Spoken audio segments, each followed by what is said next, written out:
wait a minute, motherfucker, I've been on stage. Yeah. I can do this. So for me, okay, so if I could like narrow it down, like here's what it is. I'm not afraid of people anymore. People, I'm not afraid of any person, any people do not fucking scare me. I've been humiliated in front of hundreds of people. I bombed so bad.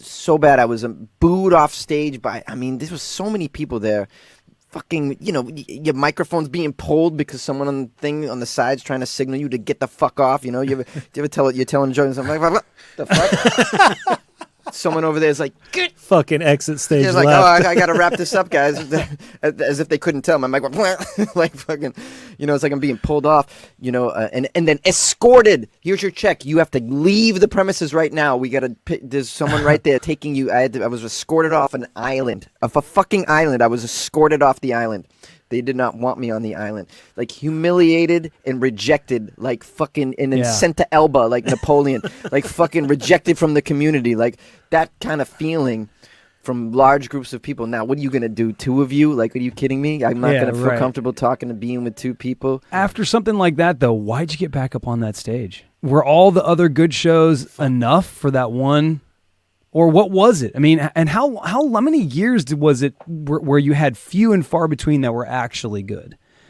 And what kept you pushing through those bad moments to become the comic that you are now?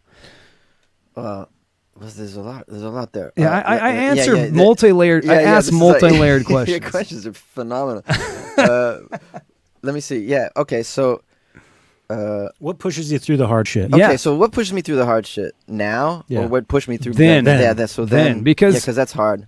If you don't have enough, I've said this a lot. If you don't have enough love for something, then you're not going to be willing to embrace the sucky part of it. Yeah, you're not going to be willing to embrace it. So what was the love? What was the nectar in it that kept you doing it, even though you were bombing and you got pushed off an island? And I guess I'm somebody who loves to make points and loves to tell stories and loves to share themselves in their life. Nice. In my point of view.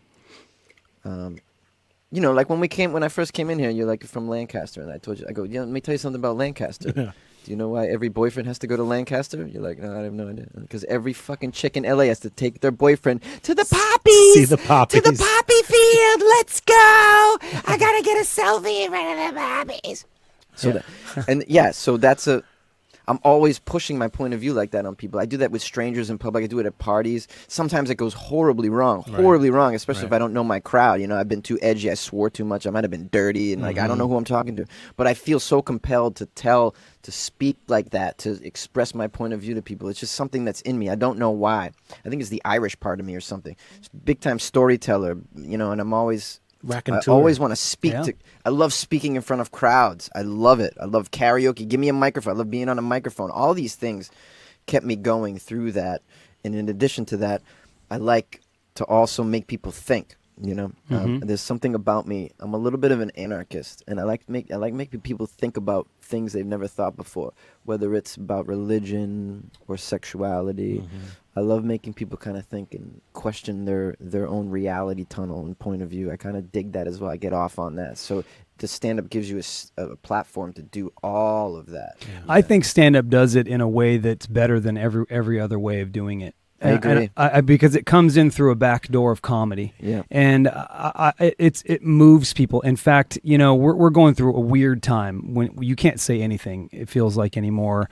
If you're someone that speaks, and I'm a podcaster, and I'm constantly putting my voice on air and voicing my opinions.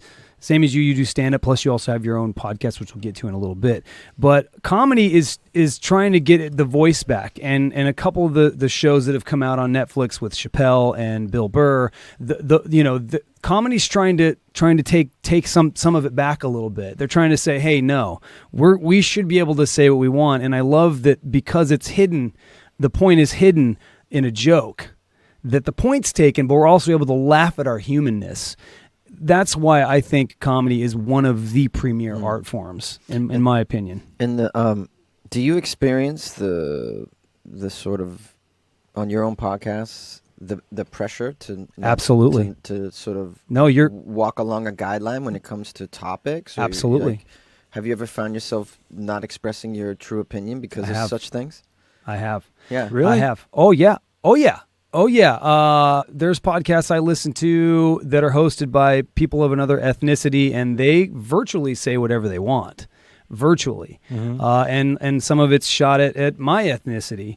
And me, I have to stay in my lane as a white male. You know, you just have to, you know your place as a white male. And I'm not one of those that's we're not going to go back into history and go through the reasons why people are allowed to say what they're allowed to say and why white males are now where we are. I don't care about all that. I'm just living in this moment right now. And in this moment, it kind of sucks. You're not able to just make jokes about being human. And none of it comes from a malicious place for me. I'm not being malicious. My intentions are good. I just want to laugh and make connection with other people. Yeah. There's a bit of a situation though where you have language police that only they take things out of context, and what do you do about that? They only look at the spoken word rather than the intention or intention behind it. Right. And when you take things out of context, it's very easy to do that. Super easy. Yeah, and then when you spread it with social media in tiny bites like we tend to do, people are not getting the context They either. are not. They're only getting the words. They don't know what happened behind it. And a lot of them don't give a fuck. They'll make a judgment just based on that. Now next thing you know, you get an avalanche of people who are just will shut you raging down. We'll against shut you down. Yeah. We'll shut you down, whatever it is that you're doing. We're fortunate enough. We're not killing it with the podcast. We don't have like millions and millions of people. We can take a little risk right now.